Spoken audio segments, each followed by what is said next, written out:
اب وقت آ گیا ہے کہ وہ اس ملک میں داخل ہوں جس کا وعدہ کئی صدیوں قبل حضرت ابراہیم کی اولاد سے کیا گیا تھا۔ بنی اسرائیل کا ایک بہت بڑا کیمپ یریحو سے دریائے اردن کے پار موآب کے میدانوں میں واقع ہے۔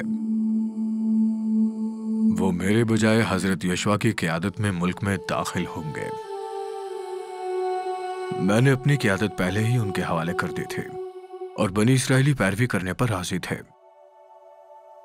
میری عمر 120 برس ہے، لیکن میری بینائی اب بھی اچھی ہے اور مجھ میں اتنی توانائی ہے جتنی ایک نوجوان میں ہوتی ہے۔ تاہم میں زیادہ دیر زندہ نہیں رہوں گا۔ استثنا کی کتاب میں حضرت موسیٰ بنی اسرائیل کو ان کی نافرمانی یاد دلاتے ہیں جس کی وجہ سے وہ 40 برس تک بیابان میں بھٹکتے رہے۔ وہ حکم دیتے ہیں کہ وہ خدا تعالیٰ کے دیے ہوئے قانون کی پیروی کریں۔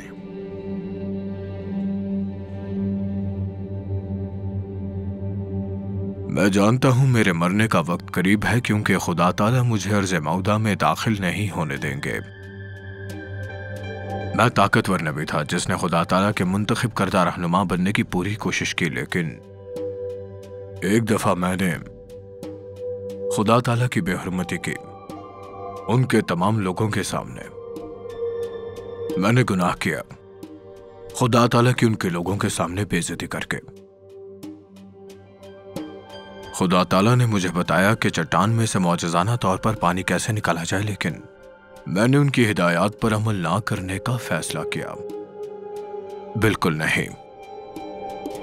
غرور بھری نافرمانی کی ایک بڑی قیمت ہے۔ مجھے ایک پہاڑ سے ارض موعودہ دیکھنے کو ملے گی، لیکن میں اس میں داخل نہیں ہو سکوں گا۔ میں خدا کے عذاب سے بالکل متفق ہوں۔ میرے لوگوں کو خدا تعالیٰ کے قوانین پر عمل کرنے کے لیے ہر طرح کی حوصلہ افزائی کی ضرورت ہے۔ میرا آخری کام بنی اسرائیل کو وہ سب کچھ یاد دلانا ہے جو ان کے ساتھ پچھلے 40 برس سے زائد عرصے سے ہوا ہے، اور ان کی حوصلہ افزائی کرنا ہے کہ وہ خدا تعالیٰ کے دیے گئے قوانین پر عمل کریں۔ خدا کے لوگوں سے یعنی میرے لوگوں سے میرے آخری الفاظ کتاب مقدس کی ایک کتاب میں درج ہیں جسے آپ استثنا کہتے ہیں۔ استثنا کا نام یونانی زبان سے اخذ کیا گیا ہے، اس کا مطلب ہے دوسرا قانون۔ یہ بنی اسرائیلیوں کو دوسری قانون کی فراہمی ہے تاکہ انہیں ارض موعودہ میں داخل ہونے میں مدد ملے۔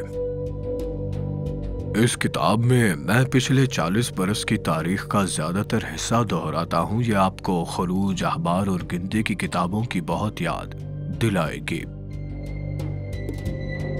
میں نے لوگوں سے اپنی تقریر کا آغاز کیا، یہ یاد دلاتے ہوئے کہ انہوں نے رہنما کا انتخاب کیا تھا تاکہ ان کی رہنمائی اور احتساب کرنے میں اپنی مدد کر سکوں۔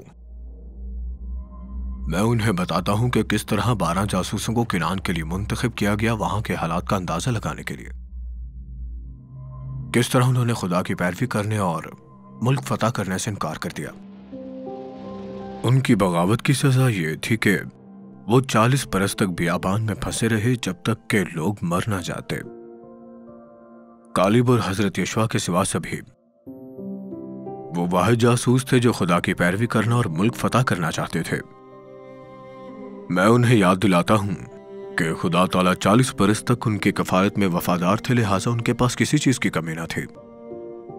40 برس بعد خدا تعالیٰ نے بسن اور حبسو کے بادشاہوں کو شکست دینے کے بعد ان سب لوگوں کو موآب کے میدان میں کیسے پہنچایا؟ کس طرح ہم نے اردن کے مشرق کی طرف جد، روبن اور منسی کے قبائل میں تقسیم کیا۔ تاریخ کی یاد دہانی کے بعد میں لوگوں کی سختی سے حوصلہ افزائی کرتا ہوں کہ وہ خدا تعالیٰ کے قوانین پر مکمل عمل کریں، ان میں کچھ بھی شامل نہ کریں یا کچھ بھی نہ لے جائیں، اور اپنی نسلوں تک انہیں بھول مت جانا بلکہ پوری پیروی کرنا۔ سب سے بڑھ کر میں حکم دیتا ہوں کہ بتوں کی عبادت نہ کریں۔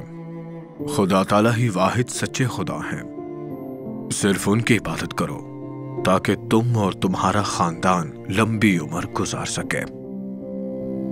بت پرستی کا گناہ یقیناً ان کے لیے موت اور تباہی لے کر آئے گا۔ وہ ارض موعودہ کی رسائی اور خدا کی نعمت سے محروم ہو جائیں گے۔ خدا تعالیٰ ان سے ارض موعودہ کو چھین لیں گے۔ میں جانتا ہوں کہ اس نسل نے خدا تعالیٰ کی عظمت کو اپنی آنکھوں سے دیکھا ہے، لیکن فکر ہے کہ آنے والی نسلیں خدا تعالیٰ کی عظمت کے قائل نہیں ہوں گی۔ میں لوگوں کو سینا میں خدا تعالیٰ کے دیے ہوئے قوانین یاد دلاتا ہوں، جس کی شروعات 10 احکامات سے ہوتی ہے۔ میں انہیں ایک حکم دیتا ہوں جو سما کے نام سے جانا جائے گا۔ سن اے اسرائیل، خداوند ہمارا خدا ایک ہی خداوند ہے۔ میں اس حکم کی پیروی اس حکم کے ساتھ کرتا ہوں جو سب سے بڑے حکم کے نام سے جانا جائے گا۔ خداوند اپنے خدا سے اپنے سارے دل، اپنی ساری جان، اپنی ساری عقل سے محبت رکھ۔ یہ احکام ان کے دلوں میں ہونا چاہیے۔ وہ اپنے بچوں کے بارے میں ہر وقت بات کر کے اور علامتوں کی یاد دہانی کے طور پر استعمال کر کے ان سے متاثر ہوتے ہیں۔ میں انہیں یاد دلاتا ہوں کہ خدا تعالیٰ نے انہیں تمام لوگوں میں سے اپنی قیمتی ملکیت کے طور پہ چنا ہے، کیونکہ وہ ان سے محبت رکھتا ہے اور اس لیے کہ وہ حضرت ابراہیم اور ان کے باوجداد سے کیا وعدہ پورا کرنا چاہتے ہیں۔ میں بار بار ان سے کہتا ہوں کہ خدا تعالیٰ کی اطاعت کرنے میں محتاط رہو، ہر حکم پر عمل کرو، بالکل اسی طرح تم زندگی حاصل کر سکو۔ میں نے انہیں فرما برداری کی نعمتوں کے بارے میں بتایا اور نافرمانی کے نتائج کے بارے میں بھی۔ میں بار بار ان سے کہتا ہوں کہ خدا سے محبت رکھو، خدا کی عزت کرو، اپنے دل اور دماغ سے ان کی پیروی کرو۔ میں ان سے بار بار کہتا ہوں صرف خداوند تعالیٰ ہی کی پیروی کرو، کبھی بھی غیر ملکی معبودوں اور بتوں کی پرستش نہ کرنا۔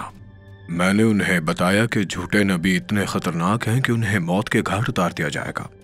میں نے انہیں بتایا کہ خداوند تعالیٰ عرض مودہ انہیں راست بازی کی وجہ سے نہیں دے رہے ہیں، در حقیقت وہ اپنی بہت سی ناکامیوں کے باوجود زمین حاصل کر رہے ہیں، جیسے سونے کے بچھڑے کی تعمیر اور ان کی بار بار گر گڑاہٹ اور شکایت۔